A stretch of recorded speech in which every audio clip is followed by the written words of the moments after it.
Monsieur Régis Juanico. Monsieur le ministre, qui veut voyager loin ménage sa monture. Alors, c'est pas une citation de Jean La Fontaine, mais c'est de Racine, vous l'aurez reconnu, que je cite en premier parce que la communauté éducative est dans notre pays fatiguée, usée des réformes incessantes, des allers-retours, des changements permanents et finalement de l'instabilité. Alors ça ne veut pas dire qu'il ne faut pas s'interdire de nouvelles réformes, et certaines que vous avez annoncées, nous sommes prêts à les soutenir, notamment celle du bac, concentrée sur quelques épreuves, avec une liaison renforcée entre le lycée et l'enseignement supérieur, celle du soutien scolaire que vous avez évoqué tout à l'heure comme les devoirs faits, ou l'allègement des classes surchargées, avec notamment le dédoublement des classes CP, CE1, même si, sur ce point-là, on sait qu'à la rentrée 2017, cela va se faire à moyens budgétaires constants et donc au détriment du dispositif, plus de maîtres que de classe, et des moyens de remplacement. Et donc, ça va être une rentrée compliquée de ce point de vue-là.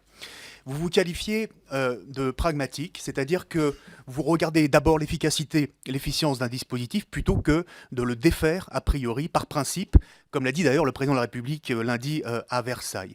Vous avez été dans vos fonctions à l'éducation nationale, comme recteur en Guyane et à Créteil, un moteur dans un certain nombre d'expérimentations, d'innovations. Je pense à la mallette des parents, au micro-lycée, à la lutte contre le décrochage scolaire, des dispositifs sur lesquels nous avons porté un regard très positif en tant que parlementaire en proposant leur généralisation, mais après une évaluation sérieuse de leurs résultats.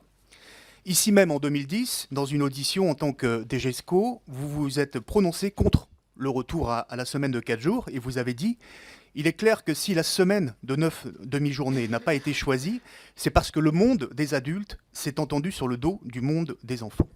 Alors bien évidemment, comme chacun de mes collègues ici, j'ai eu pendant cette campagne des parents d'élèves qui m'ont parlé de la fatigue de leurs enfants. C'est à votre question, Monsieur Juanico, Oui, je suis désolé. est-ce que cette fatigue, elle est due aux écrans, au fait qu'ils se couchent tard, qu'ils dorment moins, ou à la nouvelle réforme des rythmes scolaires? Donc ma question, elle est simple. Est-ce Merci. que sur les rythmes éducatifs, avec la précipitation du décret pour la semaine dernière, n'avez-vous pas arbitré en faveur des adultes et en défaveur des élèves et des enfants sans aucune évaluation sérieuse préalable? Bien, merci Monsieur Juanico. Madame